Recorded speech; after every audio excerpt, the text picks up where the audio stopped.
Hola ciudadanos del mundo, aquí Borja y... Borja.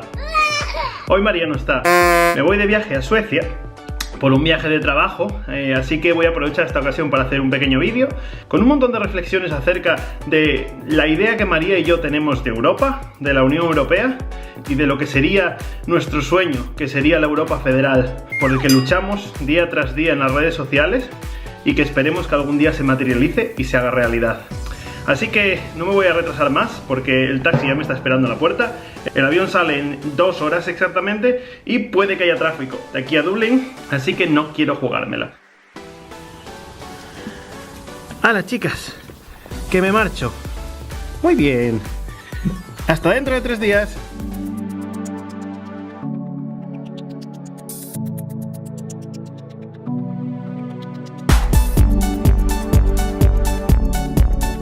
Aquí en Suecia el deporte nacional es el esquí sobre hielo y el vehículo por excelencia es la moto de nieve. Que estaba preguntándome si sería posible caminar en este lago o no. Si es verdad que se ven huellas tanto de personas como de motos de nieve y también de gente haciendo esquí de fondo y demás. Así que en principio debe ser seguro. Voy a aprovechar este paseo, porque necesitaba la verdad meter un poco de oxígeno en el cerebro, para reflexionar un poco lo que os había contado al principio del vídeo de que quería hablar en este viaje, que es sobre la actual Unión Europea y en general todo el proceso de integración europeo que ha tenido lugar en el último cuarto de siglo y que María y yo somos defensores aférrimos del concepto, probablemente no de la ejecución, pero somos quizá unos idealistas y creemos firmemente en el concepto y siempre lucharemos y lo defenderemos en todos nuestros vídeos. Yo creo que el que no es defensor de lo que significa la Unión Europea, porque uno puede ser todo lo crítico que quiera sobre cómo funciona, cómo está organizada, que se podría mejorar, hay diferencia de opiniones por supuesto, pero quizá precisamente cuando aprecias algo mucho es cuando más crítico eres con él.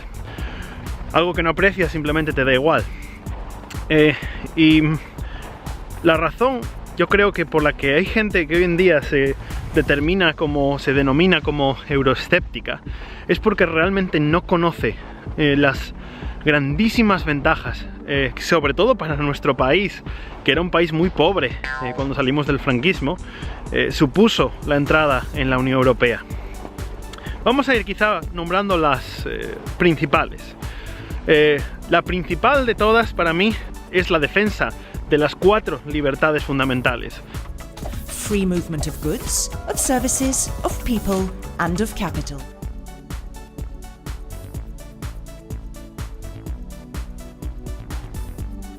Until some years ago, only the rich and the powerful were able to freely move around and be with whoever they wanted, work whatever they wanted. Now that freedom has become part of something that common people can do. So everybody can freely move and they don't have to ask for permission. So it's that control that was there before now has disappeared, and it's about the people really. We've gone a lot more about that democracy, the power to the people, let's say. Constituye la base de lo que llamamos la ciudadanía europea, el hecho de que yo como ciudadano europeo no pueda ser discriminado en ningún país miembro a la hora de intentar buscar trabajo, a la hora de ir a estudiar,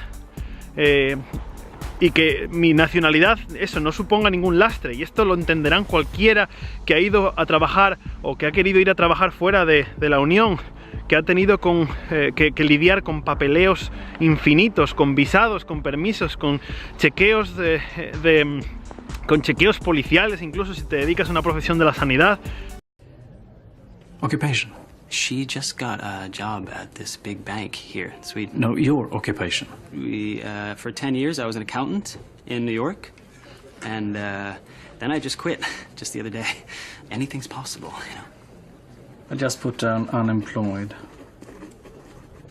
Okay, I wouldn't necessarily say that. Y esto es una ventaja que obviamente, obviamente si nunca has salido de tu casa, quizá no la aprecies en toda su extensión, en toda su plenitud, pero que si en algún momento te has planteado, ya no te digo ni ir a trabajar a otro país, pero viajar por la Unión Europea simplemente enseñando tu DNI, y que realmente lo pienses con frialdad, que el otro país está confiando en ti por no pedirte absolutamente nada, es algo maravilloso.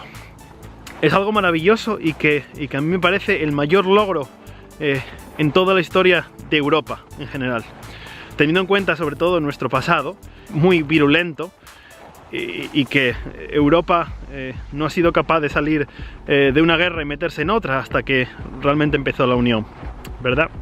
De la libre circulación de capitales nos hemos beneficiado especialmente los países del sur y los españoles, porque una de las características del libre movimiento de capitales es que permite precisamente la adquisición más sencilla de bienes inmobiliarios en otros países, y no os puedo contar la cantidad de ingleses y alemanes que han comprado una casa en España, con lo cual es algo de lo que nos hemos beneficiado, en lo que se beneficia, digamos, el ciudadano de a pie, no simplemente la empresa de turno, etcétera, etcétera. El hielo ahí tiene otro color, así que creo que me voy a dar la vuelta. Y me podréis decir, bueno, todo eso es muy teórico, todo es muy sobre el papel, pero en la realidad, ¿en qué se ha beneficiado España? Tenéis que recordar que España salió de una dictadura, obviamente, como todos sabemos, con una economía totalmente atrasada, y sin duda la Unión Europea, la pertenencia a la Unión Europea, como la pertenencia a la Unión Europea significa compartir una serie de valores básicos que toda democracia debería seguir, obviamente consolidó la democracia en nuestro país y modernizó tanto economía como infraestructuras. ¿Por qué? Porque si al final es lo que les interesa, obviamente, por ejemplo, a los países más ricos de Europa. El concepto básico de la Unión Europea es la redistribución de la riqueza, de los países ricos a los países pobres. Y no precisamente porque los países ricos tuvieran en su momento un interés especial en que los países pobres se desarrollaran por razones humanitarias o digamos de ayudar a sus gentes, etcétera. No. Los países ricos querían que los países pobres se desarrollaran, porque obviamente así podrían llegar a formar parte de su clientela. Es decir, si yo soy Alemania, yo vendo coches, pero los españoles no pueden comprar mis coches porque mis coches son muy caros, yo necesito que España se desarrolle de tal modo que los españoles tengan mayor poder adquisitivo y puedan comprar mis coches. Your new BMW 750. All the usual refinements, machine guns, rockets, the GPS tracking system. Y ese fue, digamos, el objetivo primordial, que luego se desarrolló como una idea política, no solo de mercado. España recibió un montón de fondos de la Unión Europea. ¿Quién no ha conducido por España y se ha encontrado con el típico cartelito a la entrada de una carretera o a la entrada de una autopista que pone este proyecto ha sido cofinanciado con fondos de la Unión Europea? Muchísimas cosas, no os podéis ni imaginar la cantidad de dinero que recibe España en temas de formación para promover la educación y la integración de las personas en el mercado laboral. Es enorme, enorme la aportación, creedme. Otros grandes beneficiados de la integración europea fueron los estudiantes. Cuantísimos Erasmus conoceréis, compañeros de la universidad que se fueron a otro país de Europa a vivir. Me da igual que fuera el Orgasmus o el Erasmus per se. La cuestión es que fue para todos ellos, al menos todos los que conozco, fue una gran experiencia, una experiencia en la que aprendieron no solo a nivel académico, pero sobre todo a nivel humano y a nivel de interacción con otras culturas, y sin duda les hizo no solo mejores profesionales, sino mejores personas.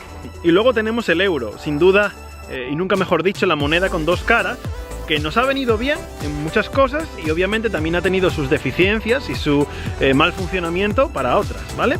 Pero en general creo que el tener una moneda fuerte, una moneda estable, nos ha ayudado a la larga, y aunque nos ha supuesto una cierta inflación que probablemente la sociedad española no podía permitirse completamente, sí es verdad que el defecto no es del concepto en sí, sino de cómo se diseñó, y probablemente un poco precipitada. Creo que, como he dicho, es un fallo de diseño, que se tiene que corregir, pero como hemos dicho antes, no creemos que la Unión Europea sea perfecta. Creemos que es lo mejor que tenemos, pero creemos que se puede mejorar. Los argumentos más habituales que solemos escuchar es, en este momento, sobre todo desde el norte de Europa, la pérdida de soberanía, pero que me parece que no tiene base. Lo primero porque votamos en las elecciones europeas a nuestros representantes del Parlamento Europeo. Ahora podréis decirme, sí, pero es que el Parlamento Europeo no tiene capacidad legislativa directa.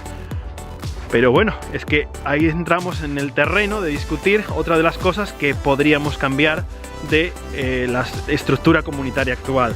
Además, vamos a no llamarlo pérdida de soberanía, sino cesión de la soberanía. Estamos cediéndosela a unas instituciones que directa o indirectamente nos están representando y con las cuales compartimos valores. Es decir, no vamos a cederle soberanía a una institución que representa lo contrario en lo que creemos. No, estamos cediéndole soberanía a una institución que representa todos los buenos valores que se han aglutinado desde que Europa aprendió que debía vivir en paz para poder no caer en los errores del pasado.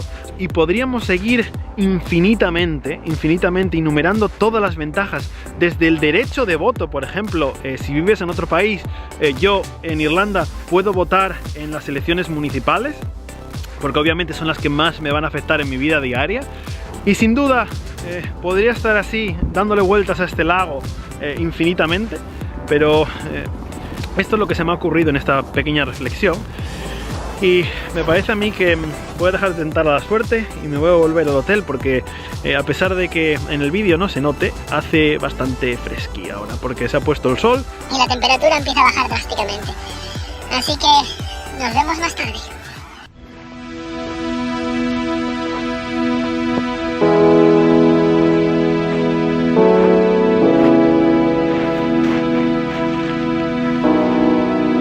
¿Se puede mejorar la Unión Europea?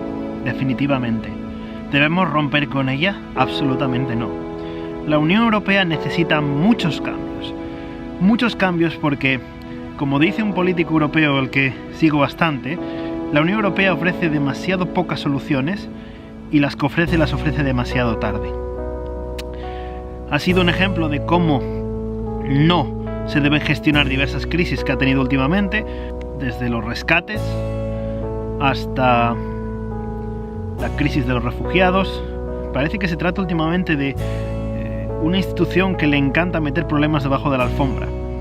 Así que sí quiero ser crítico con la Unión Europea, no me gusta cómo funciona en este momento, pero por ello no renuncio a su idea fundacional y a sus principios básicos.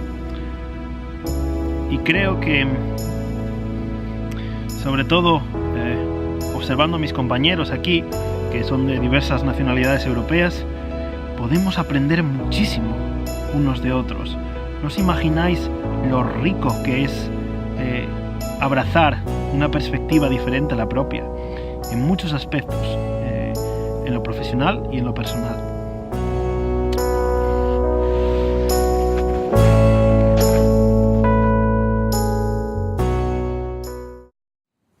What are you doing, by the way? Making sure there's no neighbor outside. And you think that's normal? Okay, now. Not the whole point of having neighbors is to meet them? No, the whole point of having neighbors is to fill the other apartments in the building. Hey. Oh, here we go. Hello, my name is Bruce, and this is my girlfriend Emma. We just, I moved into the build. Okay. We'll see you around. I think we're in floor 2, but... If you care about Swedes, leave them alone. Say hey, hey, at most. If you do more than that, people will think you're weird.